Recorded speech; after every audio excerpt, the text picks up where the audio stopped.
Now, just a little warning here at the start that there will be spoilers for the latest episode of The Falcon and the Winter Soldier, which is now the fourth episode. So if you have not seen it yet and you don't want anything ruined, it's a really good time to click away. Okay, so usually at the start of these reviews, I give a sort of general statement or overview of my thoughts on the whole episode. I say whether I maybe liked it, or thought it was okay, or meh, or maybe I thought it was fantastic. But this time I'm not entirely sure how I feel about this episode, which is maybe exactly what it was going for, nor am I even sure who I'm supposed to be rooting for or against anymore, which again is maybe what the episode was trying to accomplish. And something tells me this might end up being a real dividing point or jumping off point for some with the series. This is an episode that some probably really enjoyed. They'll enjoy the sort of depth and multiple points of view and themes this episode went for, while others will say, what happened to the buddy two-hander style of show we were promised, a style that adds fun and humor to otherwise serious situations and focuses on character interaction. What happened to this being about Sam and Bucky? Because outside of the really cool opening with Bucky in Wakanda showing his deprogramming, if you will, both those characters kind of take a back seat in this episode. And other than maybe one joke, this was about as serious as the MCU has ever gotten. This wasn't a cut and dry Marvel story where Avengers good and anyone they're fighting bad. Instead, you're sort of left wondering whose side, if anyone's, should you even be on right now. Though we certainly know we shouldn't be on John Walker's side, but more on him in a bit. Anyway, though, the Captain America movies, or at least Winter Soldier and Civil War, have always taken on a bit of a different tone overall. They've been a bit more gritty and grounded and political when compared to anything else in the MCU. This series just left those both behind by a mile. And why this feels maybe a little strange to see this much drama coming out of the snap, or the blip as it's called in-universe, is because of the way Spider-Man Far From Home sort of portrayed it, as if everything just kind of went back to normal and people just went back to school and were taking vacations and doing all those sort of things after the blip. And don't get me wrong, I don't think that's how it would be at all. Realistically, if half the world's population suddenly disappeared and then came back 5 years later, there would be so much crazy fallout and so many unforeseen ramifications that it would be utterly ridiculous. It would take, I don't even know how long for things to go back to anything resembling normal. And what's really interesting, or maybe odd, is that the series is trying to imply that everything was better during the snap or during the blip when half the population was gone, that it sort of leveled the playing field for everyone, destroyed the establishment, and there was a great amount of cooperation between people in order to survive and to start to rebuild. And that is certainly a lovely thought, and I guess it could have happened that way. Certainly in some places it did. I'm sure there are some people that banded together and made do, maybe even thrived. But I don't know how realistic that is or would be on the whole, that there would be so many people wanting to go back to the way it was before that it would be an actual movement. Because most people tend to panic and act irrationally when things start to go sideways, or if there's even a possibility they will. Just look at all the toilet paper being snapped up when COVID first hit. I guess if the world's going to end, people wanted to still be able to wipe their butt to the bitter end. Though if society had broken down, or ever does, I don't know if that would be my top concern. Might make the list of concerns, sure, but I think I'd have other things to worry about more than toilet paper. But anyway, here, for a moment, try and imagine how people would actually react or respond if out of nowhere, half the people on the planet just disappeared and some turned to dust right before your very eyes. And mind you, most people wouldn't know why it had happened at first, and maybe wouldn't know for a long time, if ever. They wouldn't know it was just going to be half the people. They might think they'd be next, and they could vanish at any moment too. Not to mention how many people would die as a direct or indirect result of the snap. Imagine you're driving on a busy highway when suddenly half the other cars on the road, or semis on the road, don't have a driver anymore, yet are still going at full speed. Imagine how many children would suddenly be without parents, or what parents would do if they watched their children turn to dust right before their eyes, how that would send them into a depression, I would imagine. How would they cope with that? And I'm just barely scratching the surface here in regards to just how many problems would arise or how many things would happen. And though story-wise I like Infinity War and Endgame, and I think the snap and how it was used is great in the story, I almost think the MCU should have taken a page out of their own Marvel Comics playbook and just sort of had things go back to normal without ever really addressing it too much.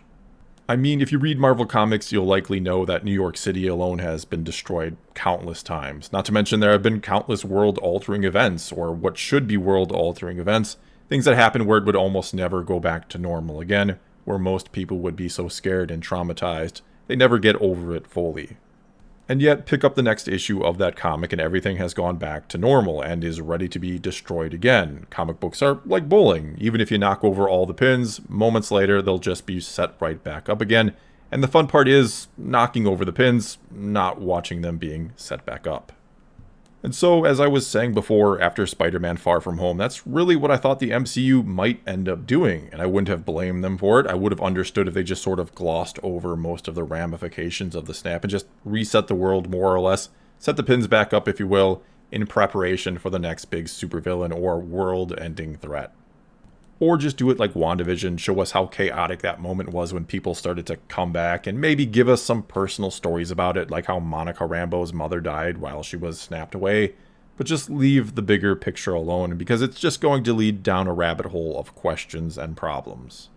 But no, seems like they're going to explore this in some detail, and this episode very much, or overtly, tries to tell us that any type of power will lead to supremacy, both on the micro and macro scale, both for a person with powers or money maybe, and or any sort of organization with power, other than a very, very rare exception like Steve Rogers, for example, which to me says the world would have been in absolute hell after the snap or during the snap, because there would have still been people with power or who found a way to seize it, even with half the people gone.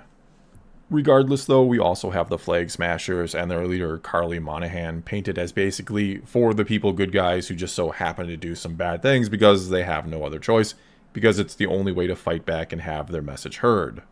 Though Sam, or Falcon, does push back and tells her she's wrong, and he seems to be the one character in the show that is in the middle who can see all sides here, and I think quite clearly he is being set up to be the next Captain America, that he will reluctantly take up the shield again by the end and fight for the people the right way.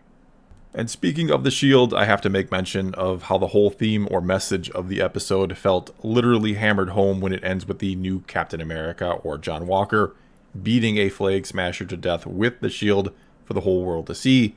Quite the imagery to see blood on the shield like that.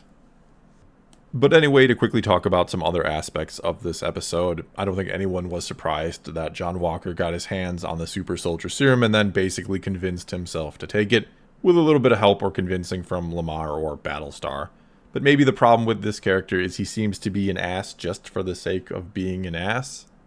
I mean, I understand the pressure he must be facing as the new Captain America, but he buckled his first week on the job. And sure, 3 medals of honor and all that sounds great, and like he'd make a great candidate for the job. I'm sure that helped sell him to the public or to the people, but how did this guy get past a psych evaluation?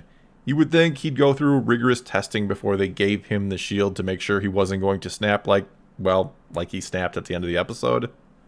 I don't know, I mean, I fully expected him to sort of become the antithesis of Captain America, which he has now become, and again, he was triggered by the death of his friend, and then there was the whole I lost to someone who wasn't even superpowered moment, with a Dora Milaje beating him.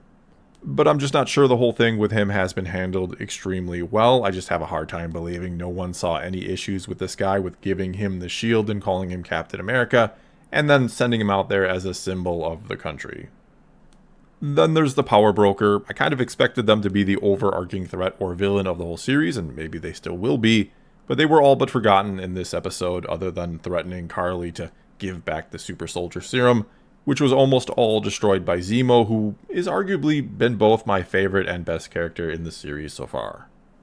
And I think the theories about Sharon Carter being the Power Broker are probably right. They're running out of time to set up anything or anyone else really, outside of it just being a totally brand new character. But if that is the case, why keep them a secret? You would think if they were trying to set up a new big threat or villain, they'd be showing them and setting them up all the time, not keeping them hidden for almost the whole series.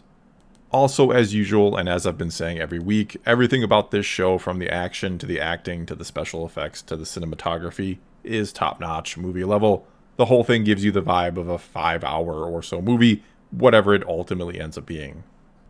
Other than that, I don't have too much to say about this episode. There are some really heavy themes and messages that obviously are meant to relate to the real world we live in. And so, like I said before, I think this is an episode some people are really going to like for one reason or another, be it the more moral ambiguity that we get, or the symbolism, or the messages, or whatever it might be, while others are not going to like this episode and will be done with the series. Well, that's all I've got for this time. Now it's your turn to tell me what you thought of this 4th episode of The Falcon and the Winter Soldier. Did you love it? Did you hate it? Did you fall somewhere in between? And why did you feel that way? And so, whatever the case may be, do leave a comment below and let's talk some Marvel. And until next time, thanks for watching.